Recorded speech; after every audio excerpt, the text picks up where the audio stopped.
Welcome back to the Bad Marketing Podcast. I got two special guests today. Two guys I've actually known for quite some time. Started in the agency world, actually somewhat still in the agency world, running a business called Remote Latinos. Very, very interesting business, Mr. Omer Esteban. I have, just for context, we actually hire a bunch of people from them. So we've hired a bunch of people from them. We continue to hire. Every time anyone asks me to hire people remote, I use these guys.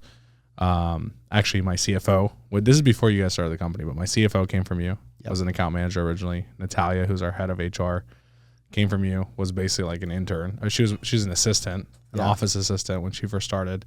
Julian was an account manager, and now he's a CFO. Actually, it's fucking crazy to think about.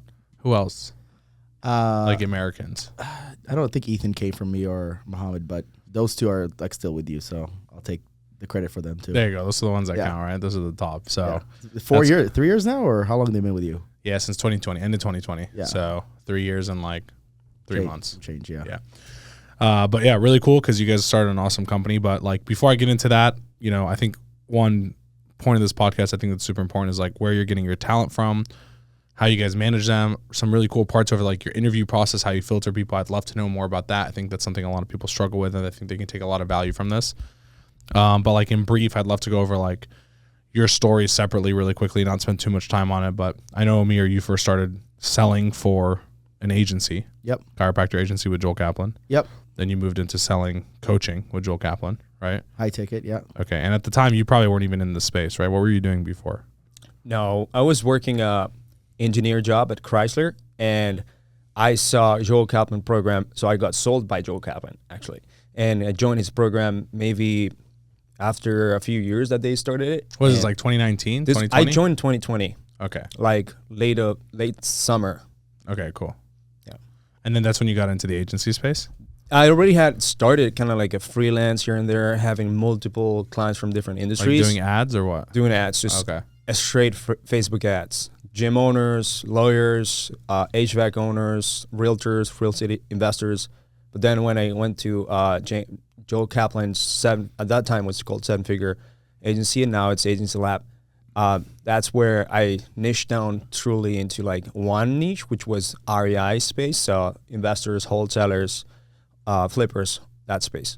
Okay, cool. And Omer, at the time you were still selling for Joel, right? Still selling for Joel, Agency Lab. And then so you did awesome. You crushed numbers I remember at first you struggled a lot. Tell me a little bit about your struggle in the chiropractic agency, because I know that was like a pretty inspiring story. Yeah, funny story actually. I reverse engineered the shit out of his funnel. So I pretended to be a chiropractor doctor, and that's how before I joined Agency Lab, I went into Atlas, and I spoke with Omer, and I changed my voice a little bit.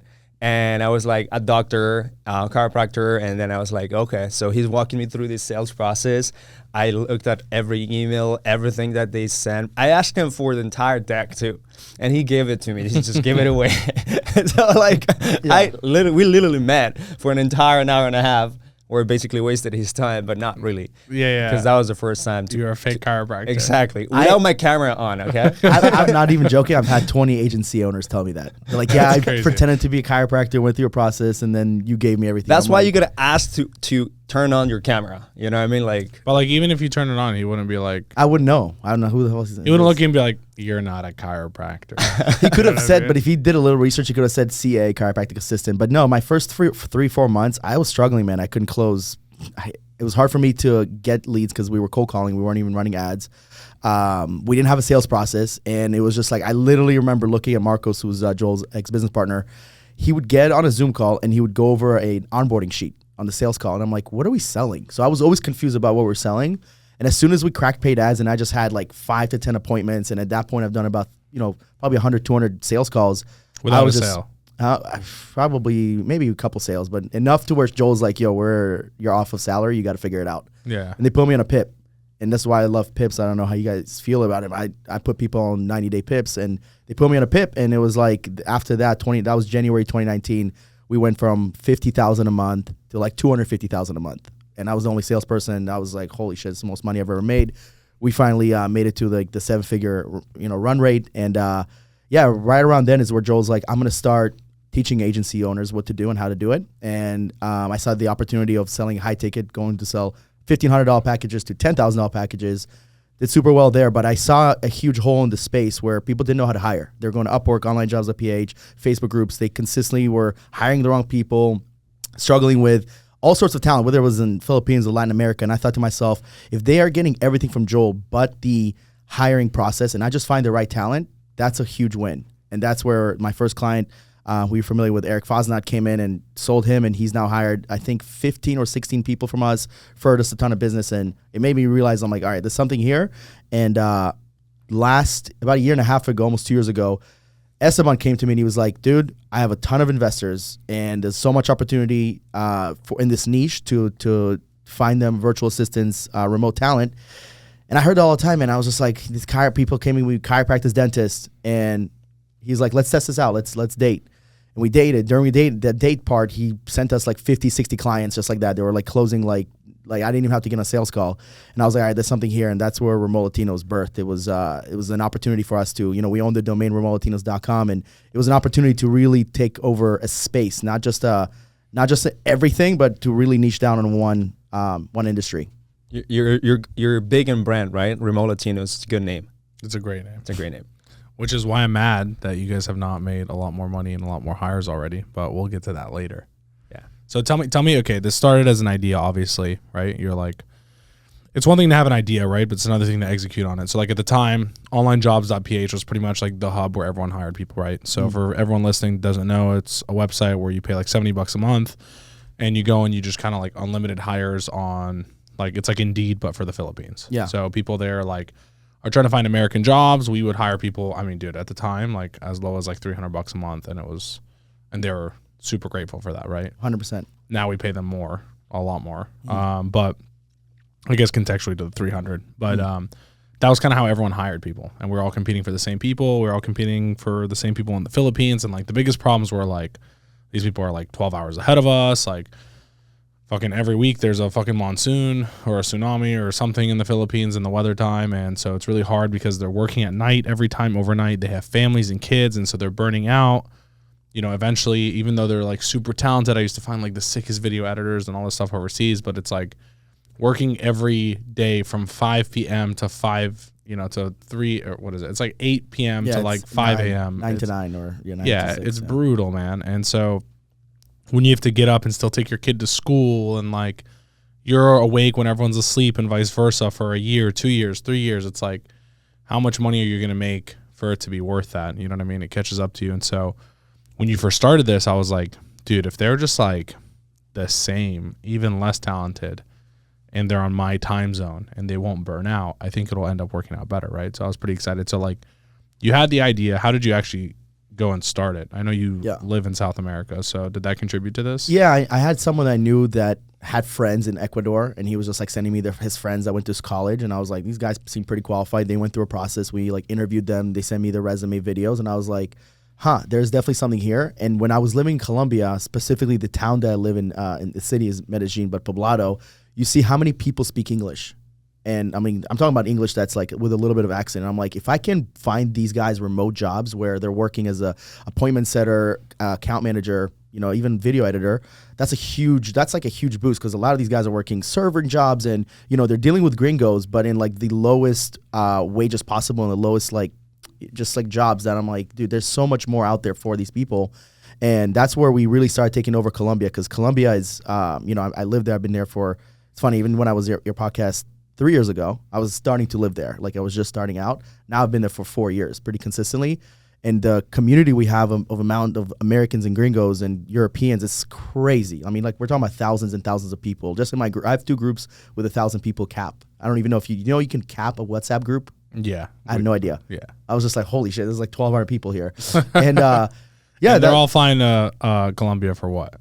Cost and weather. Cost and weather. Okay. Yeah. I mean, yeah, there's some. He just found a good. I thought it was for like big booty Latina girls. No, they're all right. No, I'm just kidding. They're really beautiful. That's what makes you go there. 100%. You're there. 100%. You get there for that. It's but not then the food. It's but not then the landscape. Yeah. It's the women, the Latinas. But yeah, then all these online nomad guys are all fucking treating it like it's like they're not going for that shit. Oh, we're so productive in Colombia. It's our mastermind house, and we're getting more done than ever. Fucking, I know it's because shit's cheap and there's big booty Latina girls and they're also cheap to take out and they're everywhere and they're abundant. Yeah. And I mean, look at Sophia. they're definitely more distracted. Do you agree? People Yeah. are more distracted in Colombia on average? Yes, on average. But if you're disciplined, I mean, it's like. Discipline meaning you have a girlfriend. Yes. Okay. That's discipline. That's discipline. Currently. That is. Cross fingers. God bless. Week 2. Week 2? Yeah, we just started. Bro, you were talking about it in the gym like it was like 2024. year 2, bro. That's crazy. Anyways, keep going. Well, I saw the talent that's there, and then I'm living in Colombia. I'm We're thinking, talking about like remote talent. Remote talent, Okay, yeah, just making sure. We're on a different subject. we're going back to the remote talent, and then I realized I was like, wait, so this is a talent in Colombia. What about Mexico and Peru and Argentina and all these other countries that speak English? And I started going. I lived a little bit in Mexico as well, and I even got a chance to visit Argentina. And there's just so much talent with people that speak English. And you made a really good point where if they speak great English, they're as good, maybe a little bit worse, but if they can train and get better, and they're on the same time zone, and they have similar culture, it's a game. It's a no-brainer, and that's really where the idea birthed to go hard on the Latin American talent. Here's the thing: if you travel and if you have a passport, you get to know other cultures and you get to know how good these people are. Like you go to Mexico, you go to Colombia, you go to anywhere in the country, anywhere in Latin America, you get to see what's out there. If you stay in the U.S., you're never gonna think that someone else is gonna be able to operate or help you in your business other than another American. And like you're gonna think that these people are like in the forest, in the jungle, and they just don't have any laptop or Wi-Fi. And so people that appreciate that and are very culturally adapted, like I lived in Toronto, and you have a multicultural, like a lot of multicultural influence, like from everywhere around the world. You get to see that there is like talent out there. So I also saw that, and my first ever hire was my cousin. She was at the time maybe like 17, dude. And I gave her a chance to be an appointment setter and social media appointment setter. She would post for me. She would do organic outreach. And she would speak almost perfect English. And I was like, whoa, have you ever been in the U.S.? No, I have never been in the U.S. How do you learn English? Oh, well, I just went above and beyond. And she's Colombian. So I was like, okay, I'm going to give her a job. She had no experience. It was like starting $4 an hour or something like that. And I already knew I could leverage that because I just know that there is talent out there, right? So you can also find people that are in university and they're just looking for a better way of making money in the U.S. and also U.S. dollars, remote jobs. They have great English. We have so many people that never travel to the U.S. Majority. And they never travel in the U.S. Yeah. They never live in the U.S. and they're like they know the culture so well, they speak so well, even better than me, man. So I saw that opportunity, and that was my first hire. When Agency Lab told me you gotta hire someone, I'm like, okay, I'm gonna hire someone. Then that was my first hire, and then after that, I kept hiring Colombia, Mexico, Venezuela, Panama, and basically my team is almost everywhere is offshore, including Canadian people, and we also have American. But we just gotta leverage labor. It doesn't matter where it is. And that's what Omer also saw. It's because you have a passport and you travel. Yeah, and the advantage really is cost more than anything, right? Yeah. It's like, how much does an average person make? Anywhere from $5 to $7 an hour. Which adds up to what? Like $800 to $1,000 a month, maybe $1,100. Okay, cool. Yeah, like, because that's about what we'll hire people for, but we just paid a video editor $1,500. Yeah, the higher the role. But she's like sick, right? Yeah, We're like totally worth it. They just you hired 2 people from them, right? One. I think someone else, the second one went to a different department. Bro, my cousin, she went to school in engineering and she did all this, bachelor's and stuff. She was earning 5 million pesos in Colombia with 5 or 6 years of experience. She was an engineer. What's 5 million pesos? That's about $1,100. As an engineer that had like so many years of experience, 7 years of education, and like then you go and pay someone to book appointments for you, editing of videos, manage projects for you or whatever, admin, and you can pay them the same thing, and it's just such a great opportunity for them. Yeah, I agree. So that's the good part for them because they're making more. They're working from home. Probably takes less skill than the jobs that they've like engineering that they've been We're trained paying for. people like doctors. Like they're like the average doctor in Colombia makes $1,500 to $2,000 a month. We have people that are making much more than that. My client success coach literally just made last month $2,500, and insane.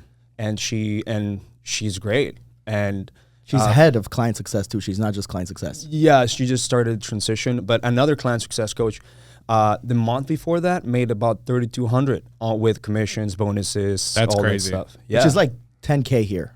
Oh, it's more than more. that. Yeah, Yeah. I mean, at least What 10K. are you saying? Yeah, like Way 12. more than that. 12, Probably 12. like 25K, bro. Well, it's 4x. That's how I see it. The It's gotta be $1 more than that. $1 is 4,000 pesos. But then again, he earned it, and he Yeah. has a base. Usually, the base for those type of people are from 1,000 to 2,000, Yeah. and then you incentivize them based on retention, commissions, app Sales. sales, cross sales. Yeah. Yeah. So I don't want to like, take your business model and give it to the world and ask you guys like, how do you find this talent and stuff? I'll keep that private, but I want to know, like, in the interview process, what are some things that you guys are doing that you can give people advice on when they're hiring people in general, things that they need to be doing? Like, how's the screening process work? Yeah. Like, what are some things I think that you guys can give people listening to kind of take away on some advice? Yeah, I think a lot of people, what they do is they hop on interviews way too soon. They're like, they put a job post and then immediately they hop on an interview with this person without pre-qualifying them. The first thing is just to create a questionnaire. I would say about 15 to 20 questions. Ours is a little bit more comprehensive, but 15 to 20 questions about obviously the basic information and then specific skill questions. And one thing that we do for each department is that we go to ChatGPT and we ask for specifically trick questions. We prompt it to where it's, hey, give me a trick question for appointment setting that people would, whenever they apply, they would have to think about it, not just copy and paste from Google. So it's a trick question. We would do 3 or 4 of these questions. And what we notice is that 70% of people don't even go through the application. Right there disqualifies people. Part of the application also has a video link and the resume.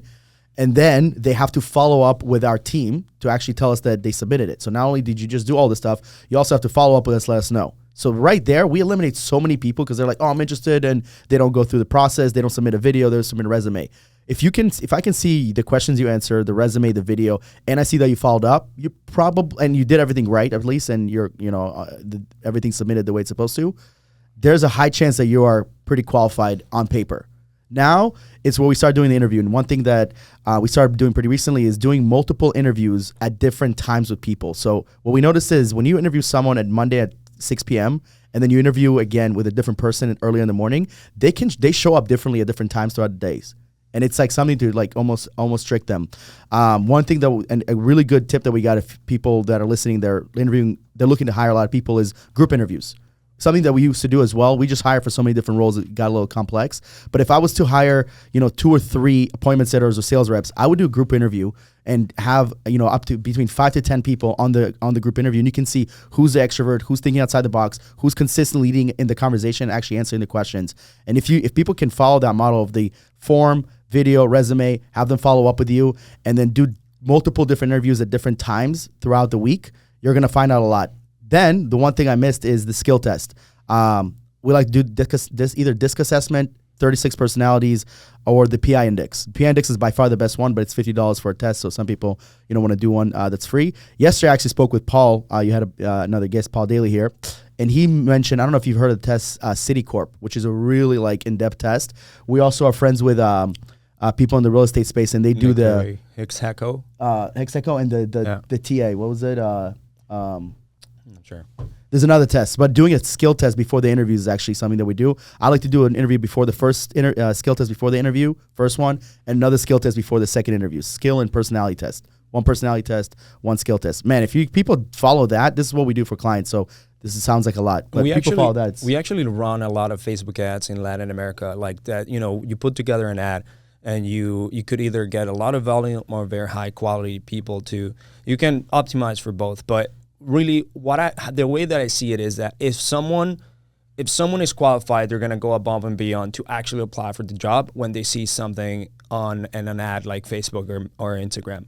And we make it that there's so much friction, enough friction to optimize for enough volume, but also to know that all these people that have to go through, I think 24 questions that we ask in the ad, and where it includes giving us a full video about 3 to 5 minutes.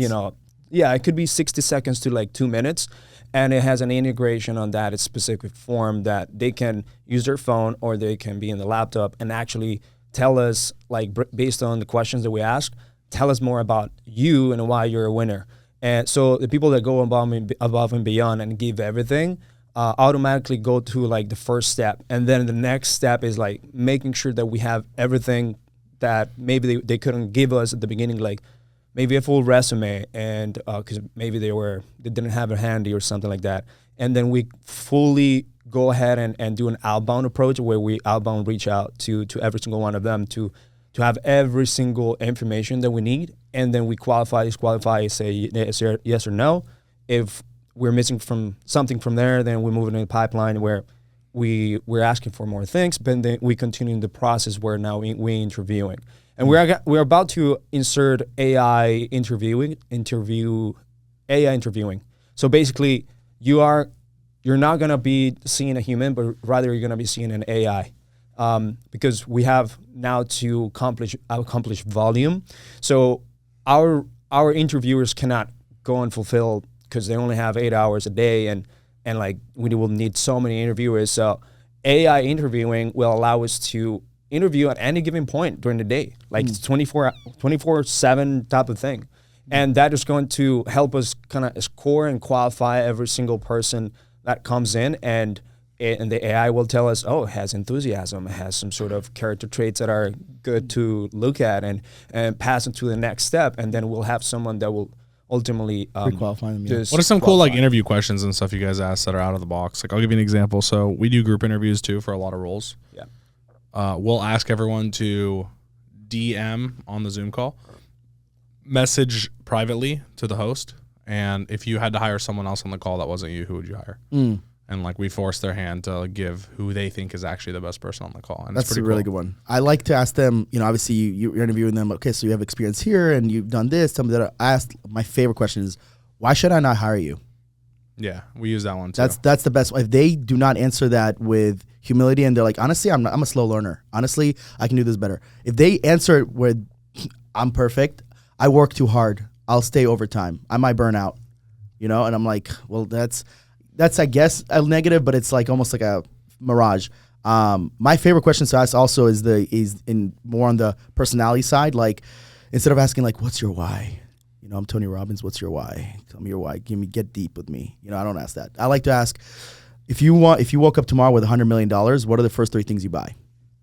Like, I want to know who are you taking care of? Are you taking care of anyone? This tells me, like, this literally gives me an idea. Well, I'm like, I'm going to invest into all these businesses. No. What are you buying? You wake up with $100 million, you're buying some stuff. I want to know what it is. Cars, houses, taking care of your family. What does that look like? And then another question is, this is so random. I just do this for fun because I like to pattern interrupt them a lot. And also make it like know that, look, at the end of the day, this is a serious job, but we like to have fun here. And we want to get to know you. What animal would you be? If you were an animal, what animal would you be? And that's just like, I'd be a lion, I'd be a fish, I'd be this, I'd be that. And it's just like, you want to have fun. You don't want to stress them out in the interview because I want them to enter a space where they can think freely and also be open with not just me, but other people. And they can see, all right, if my CEO is like this, I'm going to get along with everybody. Yeah, I think one of the biggest things that people that interview are any business owner, because I used to do this. I only used to go for only skill set questions, like tell me more about your experience. And I will always turn around. Like I will have employees for only 2-3 months.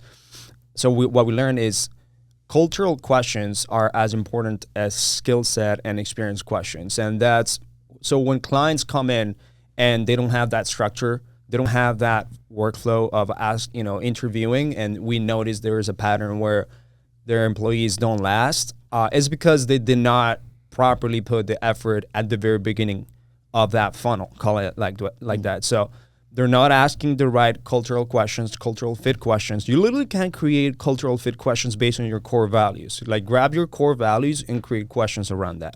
So when you add that, now you're going to understand that this person, even though, let's say if it's a really skilled person, but culturally doesn't fit, it's just going to be cancer for your company. So we encourage that anyone that uses a platform and they do it for themselves because they're cheap and they don't want to pay a recruiting agency, know how to interview at least, because that way you're gonna find the right matches and keep the right people for way longer time or forever. Yeah, I love that. One really cool hack that I do when it comes to like hiring an admin role or assistant role or just some sort of role that needs to be very like detail oriented is I'll put in the calendar invite for the interview. I'll put, when asked what Eddie's favorite food is, answer this. You get like something very specific, not like sushi, but like barbecue chicken pizza from this place. You get what I'm saying? Something where like they have to read it to know the answer. And it's pretty cool because like if they use Google Calendar, they'll see it on their calendar. If they have email, they'll see it in their email from the calendar invite, right? You can't miss it unless you don't read what's in the email description for the event. You know what I mean? Or the actual event description itself. And so it's cool because when I was interviewing for assistants, I went through 8 assistants. I actually had each assistant interview the next assistant, by the way. This is I was a psychopath, but it worked out. I have my assistant now. She's been with me for 2 years. But like I'd interview the assistant, and then if she did well, like she answered that question, approved, great, you're on. You've made it to the next step. The next step is to interview the next assistant. Here's all the questions I asked you. Run the next interview. And I'd sit on the call, and I'm like, you need to pretend you're my current assistant. Hi, I'm Eddie's assistant. You know, I'm going to be leading this interview. Just want to make sure he's replaced by someone great. And then I have the assistant run the next interview. So I was a psychopath, but it worked fucking great because I got the assistant that I wanted. You were, or you still are? I still am. But like, Yeah. I haven't had an interview for an assistant in a while, right? But really cool because, dude, out of those 8 interviews, maybe 3 knew the actual answer of the food. And 5 of them were like, I don't know, sushi? You know what I mean? Like they kind of like took a shot at like what they thought was my favorite food, not realizing it was actually an instruction that they missed. You know what I mean? So this is, a lot of people are listening wanting to they want to add an executive assistant to their team. Between the 3, what made you choose the one? Different attributes like how organized she was. Honestly, in this case, she ran the interview the best. Right? And I'm like, okay, if I'm hiring an assistant, I need her to replace me in situations. I need her to call my bank and deal with shit. I need her to talk to my lawyers. I need her to talk to like very intense conversations. So I'm like, if I just threw her into an interview right now, blind, and it's not even on her calendar, like hopefully she can even make it. Looking back, I should have like blocked off an hour and been like, this is 30 minutes. And then your next 30 minutes is the next interview. You know what I mean? I didn't do that. But she ran that interview the best. And I was most confident that she could run another interview or take over something that was important that I should have been doing the most. Whereas the other ones, I felt like they were kind of like scared the whole time, whereas she was like assertive. And like, she was the only one that I felt like really gave off the vibe that she was my current assistant. And I was like, if she could do this getting thrown into a fire with her kids screaming in the background and everything, I was like, she could probably be my assistant. You know what I mean? So that's how it ended up. But I do weird shit like that all the time. Even when I do like company-wide messages, I'll like write a really long message and like 75% through, I'll put like, if you read this, respond with your favorite fruit emoji. You know what I mean? And like, I'll see like who responded well. And when I see like people respond burgers, I'm like, this fucker didn't read anything. He just saw everyone put a bunch of fruit and was like, I'm throw food too, and didn't read the message. You know what I mean?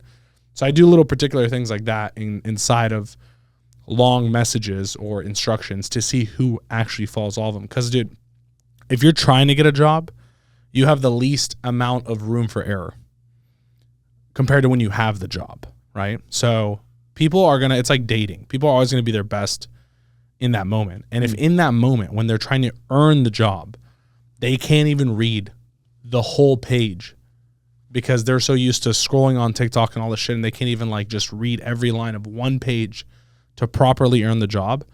What happens when they're going through 100 pages a day? They're not going to read any of it. They're just going to skim through it all. They're going to miss all the important instructions. And so I always do like particular things like that. That to me says a lot about, because I want detail-oriented people. I want people like, because I'm very detailed. I'll type things and I'll be very particular with how I communicate in my words and what I say, to the point that like I've had employees be like, oh, Eddie did this to like someone else. And I'm like, that's not true. I know exactly what I said. Like I don't miss with my community. I'm like, oh, here it is. Here's the message. I was like, show me where that happened. Yeah, it's attention to detail. That's really good when it comes to executive assistants. Obviously, it's probably a little bit different when it comes to sales and appointment setters. Like when we interview those, how effective are you on the phone, right? Like I like to do role plays with people and challenge them. Like right there and then, see some people, what they do is, I'm going to prepare you for a role play. And they like give them a script, like, hey, practice. I'm just gonna do it right there and then. I'm like, if you're a good salesperson, you can sell me anything, and right there and then I'll be like, okay, so here I want you to sell like how you would sell Remote Latinos, and I'll go over what we do, and then they sell it right there and then. And they're almost never prepped for it, and I love putting them on the spot because if you're an effective communicator on the call, you should be able to do the same thing. Yeah, I'll tell you, if I'm interviewing a sales role different than my assistant, I'm gonna be a dick. Like I'm gonna throw them a curveball that they're not gonna expect to see how they handle the rest of the conversation without them knowing I'm throwing them a curveball. Like, for example, we'd be on a call, we'd be in the middle of something, I just be like, shut the fuck up. That doesn't make any sense. And just see, like, this is a sales guy, right? How many times have you been on a sales call where some shit happens, you're like, how the fuck do I even this guy's sitting on a fucking toilet right now. You know what I mean? He does not know his camera's on. Like, there's going to be so many situations where, like, you don't know how to react. And for me, the best characteristic of a salesperson is someone knowing there's a huge curveball in a situation. How does he handle it? Does he handle it with, like, confidence and a smile? Is he witty about how he goes about the response? Or does he just fucking lock up and freeze? Because if that dude's locking up and freezing on an interview, every sales call is an interview. Every single one. Like, you don't know this person. They don't know you. You're there to sell them on a product. Like, it's literally an interview every time. You're going to do 8 of those a day. And if you can't handle, like, 1 or 2 curveballs that I just slide you personality-wise that you're not going to be able to handle, and, like, I don't need you to perfectly respond to it and, like, close me. But I need you to, like, be able to still keep your shit together when shit goes down like that. And so, for me, that's how I treat it. It's all dependent on the role, right? Like, sales, I need them to be able to be very reactive, sort of like someone who does like an improv class for drama. You know what I mean? I need them to be able to, hey, you're a bear and you're going to your wife just got killed by a bear. What do? You know what I mean? Like, and I need them in that second to be like, oh, okay, here's what I am. You know what I mean? And play that role really quickly. I don't need my assistant to do that. I don't need an editor to do that, right? So each person has their own traits and things that I look for specifically, but I love just fucking with people in the interview process because I'm like, I wonder. Yeah, I test them, right? I'm like, you're psycho too. But I'm a psycho. No, but it's also a way to prove that they can handle objections too. Like, oh, I don't think this interview is going well. Well, that's an objection. So how do you handle it? It's a real live one, right? The same one is like, shut the fuck up. I don't think that. You know what I mean? That's the same thing. And if you don't find those specific... That was just an example, by the way. 100%. But I'm just giving you... It was like an easy... I'm pretty sure you did it. Or you thought about doing it at some point. I've done shit like that, yeah. I haven't been directly like that, right? But I've definitely done shit that, like, someone who isn't a strong person would be like, oh, and they'd probably, like, might cry on the call. So I have a good question for you. But that's only for sales. Yeah. Because that's the only role I need that. I have a good question for you. Do you interview people differently in person versus remote? Like, do you look for different traits when they're in person versus in remote? Look, I interview weird. I guess, yeah. Here's the thing. I really read people's language, body language very well. So I can always just tell, like, who's nervous, who's not. In person, obviously, I can tell more because they're in person. So I can see things they're doing, where they're looking, how they're answering things. It tells me a lot about them for sure. But overall, my personality in interviews is, it depends what interview I'm in. Now I don't do many interviews. Like, if I'm on an interview with you and you're coming to get hired, like, you're important. You know what I mean? And, like, or you're in my division that I have to make the final decision on, which is also rare, right? So I say all that to say I read people's body language a lot in the interview process, and how I interview is not like super stern and direct. It's almost actually over lax so that I can see how they handle having a dude who doesn't really care that much sometimes. You know what I mean? If it's late in the process, I'm very not lax. I'm very like, I'm trying to get as much done in 30 minutes as possible. You know what I mean? But in the early stages of the conversation, I'm a little lax to see where they go. I'll say things to see how they respond, like from a lax statement, because sometimes they show too much of their true colors. Like, I'll say something that like, oh yeah, I'd love to hit a joint after work. You know what I mean? And I'm like, who the fuck says that on internet? You know what I mean? Like, but it's because I was so chill that they felt comfortable doing that. And that's not something they should feel comfortable doing, even if I'm chill. You get what I'm saying? At least they weren't high on the interview. We had a guy show up literally hammered on an interview. And that was We've had that, bro. Nuts. I was like, that. I mean, it takes balls, but honestly, I respect that. So, yeah. Well, at least you don't have guys that go to work shirtless and show up in the meeting shirtless. Stop it, bro. Stop it. It was the excuse was like, oh, it's too hot here in Colombia. That's but fucking he crazy. was American Colombian. So, this is it's one of our funny debates.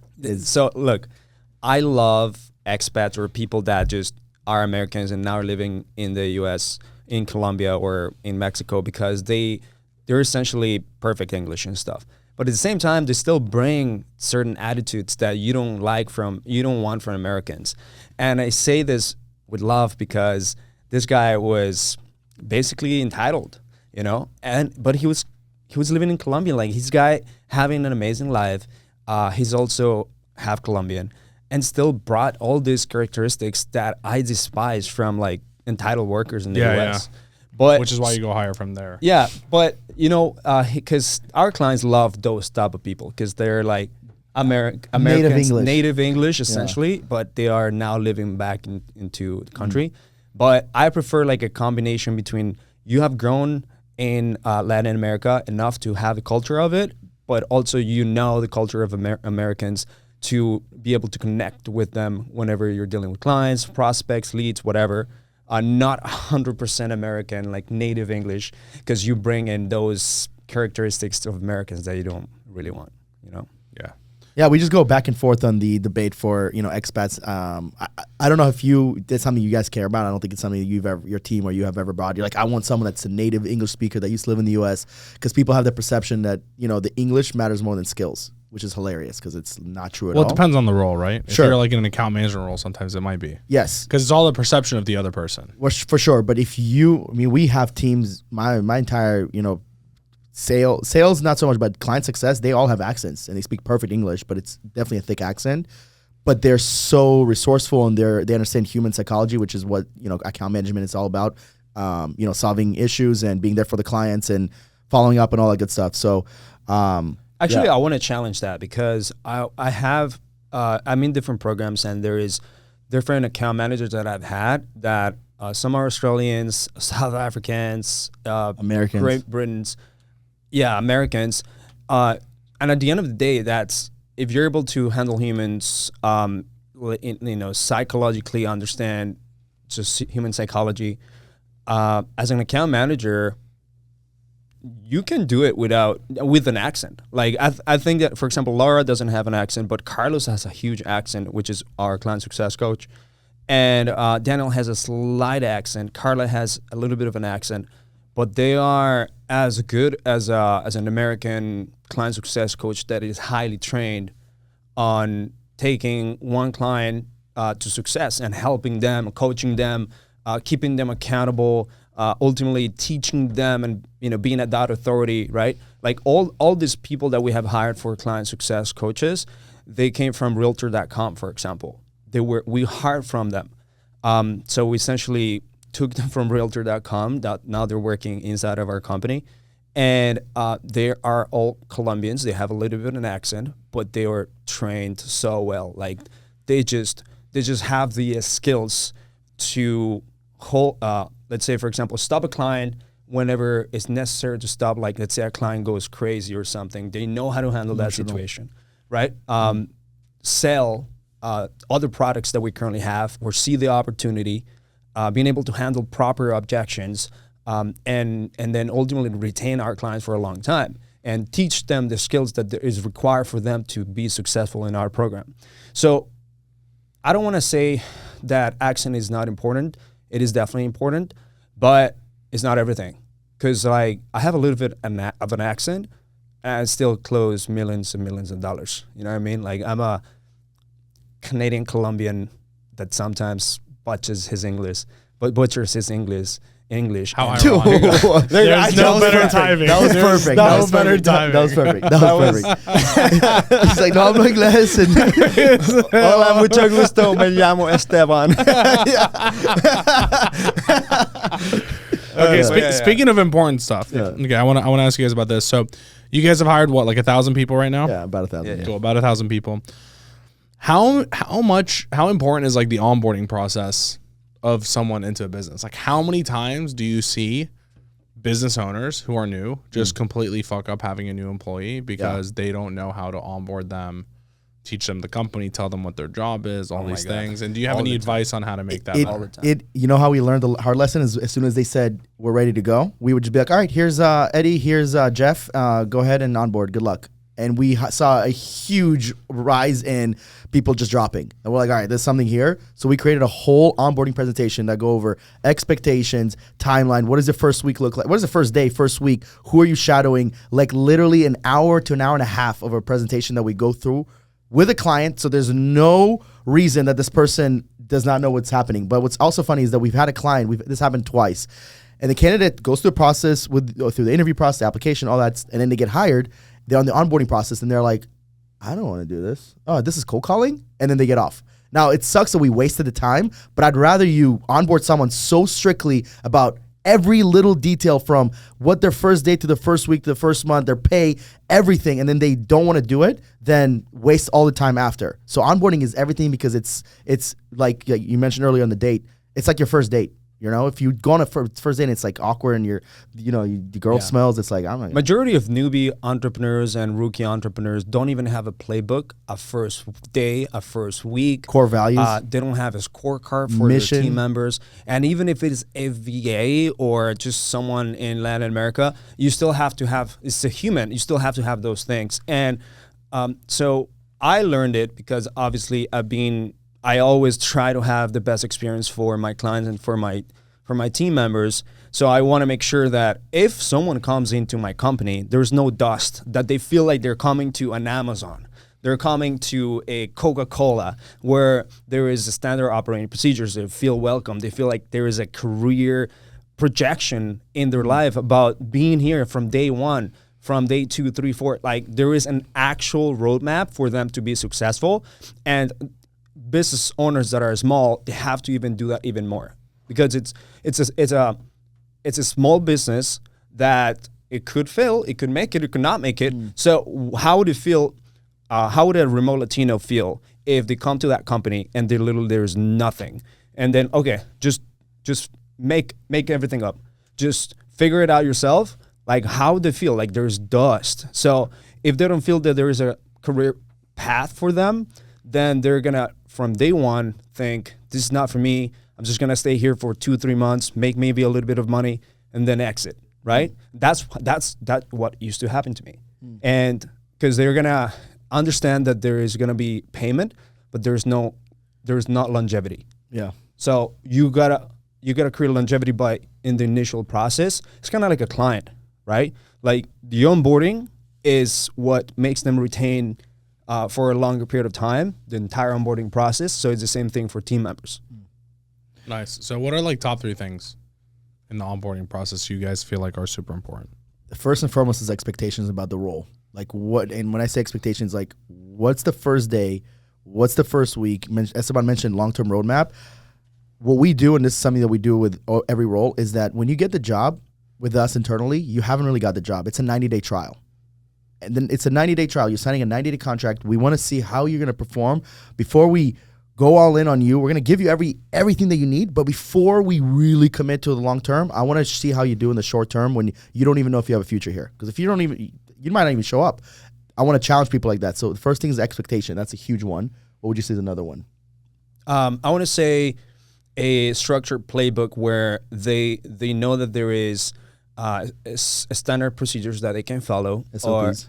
or training, right, or tools that are already there for you. Who you shadow. If there's an expectation that you have to create stuff from scratch because maybe that's your role or you come here to help, well, that's part of the playbook. Like how you're going to consume the content to make you knowledgeable, make yourself knowledgeable of the product or the service or the company, and ultimately how to fulfill to clients, right? Like, so that's part of the playbook that you got to be able to create. If you don't have that, because especially the business owners that are, small or they're just doing everything or brand new, they're not going to have time to it's going to be hard for them to train them on everything. So you got to put a lot of effort at the beginning to create that playbook.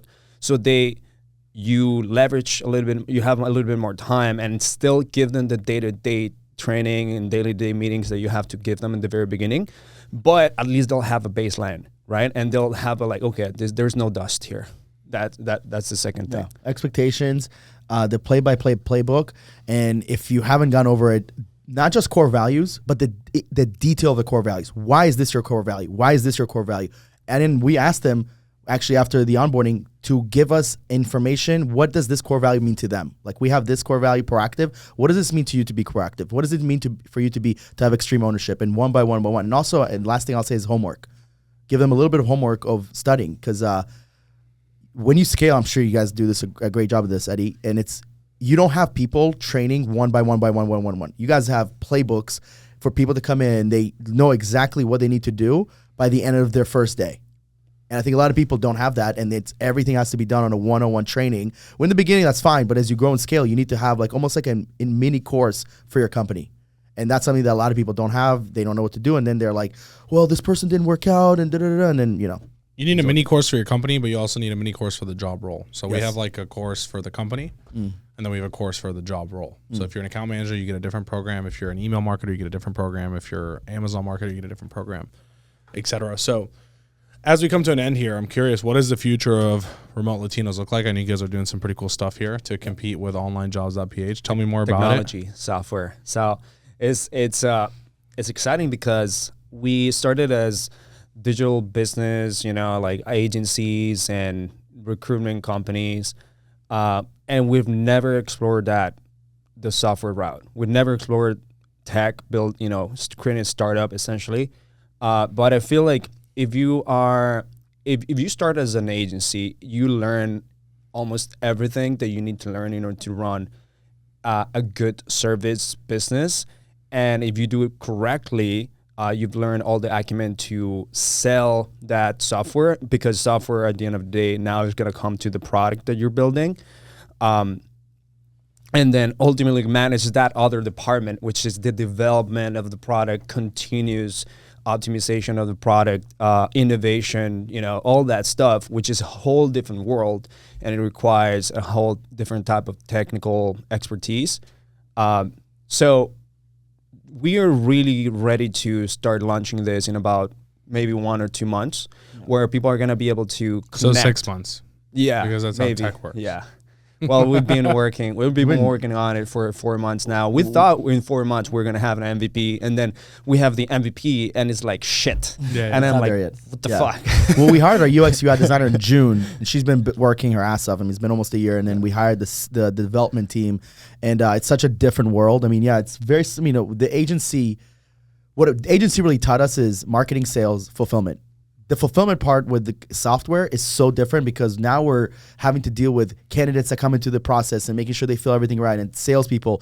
And really where this idea came from, I would say it's 2 ways. Is one, I would say that this really it's hilarious, but there was a platform, I don't want to give them any attention. Oh my God. But there was a platform that completely disrespected me and my team for literally no reason. We've hired a lot of people from there. And I think they realized that we're a recruiting agency and we're charging people 10x what they're charging people. The difference is that we're pre-qualifying people, we're taking them through the process, so on and so forth, giving them a course and resources, and they just disrespected me and my team for no reason. I was like, we're gonna build something so much better than you. It just completely. We started using that platform to try to hire Latinos, and it was working for a while. Very well. But now now they actually sold to another company, or they something happened. It just went down the toilet. But we used it, and we used it for so long to find Latin American candidates. One time, the owner of that company jumped into a call with Omer. I don't remember why, and just literally made him feel like shit. I've never heard Omer, I never had Omer tell me, like, I've never felt so bad after a call, because he made me feel like a piece of shit. Because we were using his platform to fulfill our clients through recruitment. And the platform was basically like a marketplace. Yeah. So because of that, that fired the shit out of, that fired me up. And I was like, we're gonna create something better. Watch us build this thing. And we have the name, we have the better branding, we have better marketing, we have the passion to do it, because if you want to build something great, you have to have that vision and passionate founders in order to make it happen. So we have all of that. Now we started, finding agencies or people, developers that could help us with it. That was our first ever hire. Our first ever hire was a UX UI designer From Venezuela. and like we went through so many applications, but there was this, like I felt something about her that I was like, this is the person that we gotta hire. And he was like, not about it, but I knew my shit. Like I've developed products for Chrysler for 3.5 years. I knew the type of designers that we needed, that knew the type of product managers that we needed. So I hired her. We started paying her to develop the design of it, UI, and some UX of it. So we put it together in basically as a mock-up first, right? We spent maybe 2 months doing so.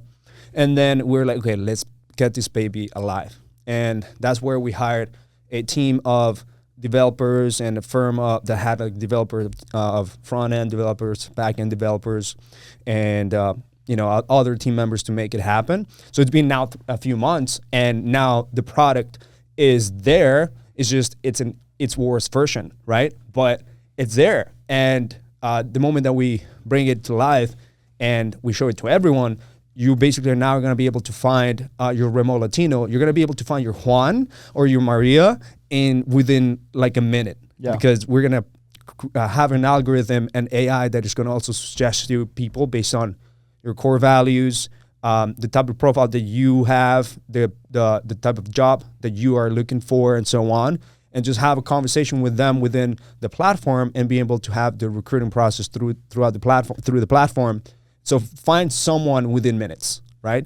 And you find your Maria, you find your Juan, and like it's game over. Like you're gonna now be able to hire people fast without our help, but just do it through the platform. The one thing that we notice in all these platforms, Upwork, Online Jobs, PH, Indeed, is that you always have to ask for the video. So on our platform, we want you to click on the profile, and right there is their video, their resume. The entire profile is right there and then.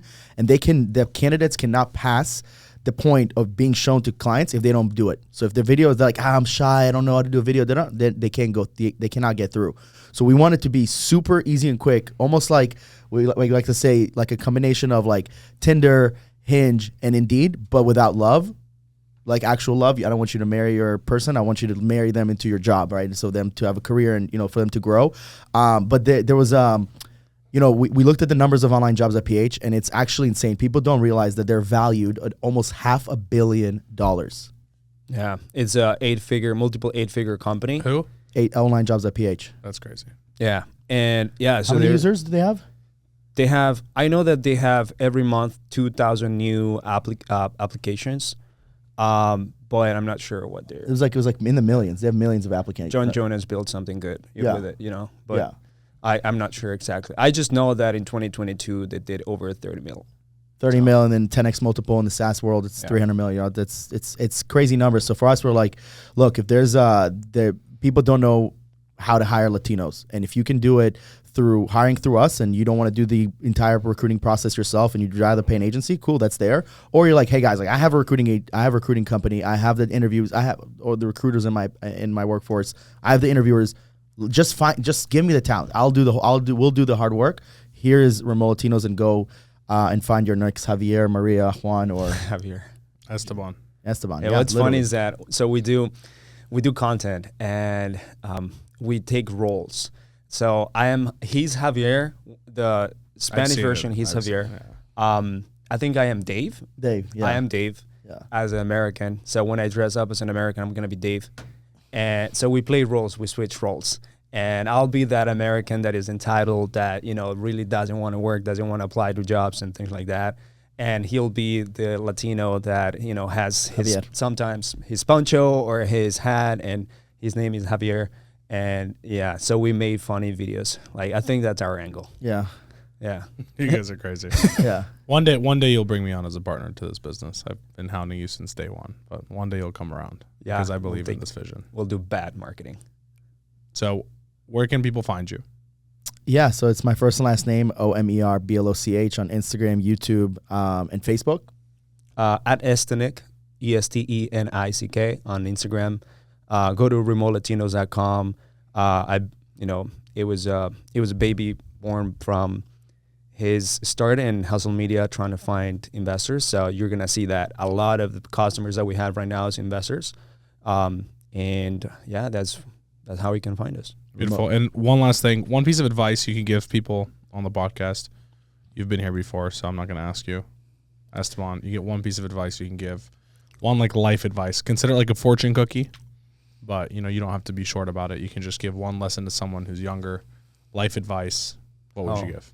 Dude, well, I would say that majority of the times that you feel like you're not going anywhere you want to be at, you got to think of like the main reason why you're not there is because you have maybe learned, taken the knowledge, taken courses, and your circumstances have not changed, and your behavior is the same. You are not going to get anywhere unless you change your behavior. If you don't change your behavior and how you approach things, now you do things faster.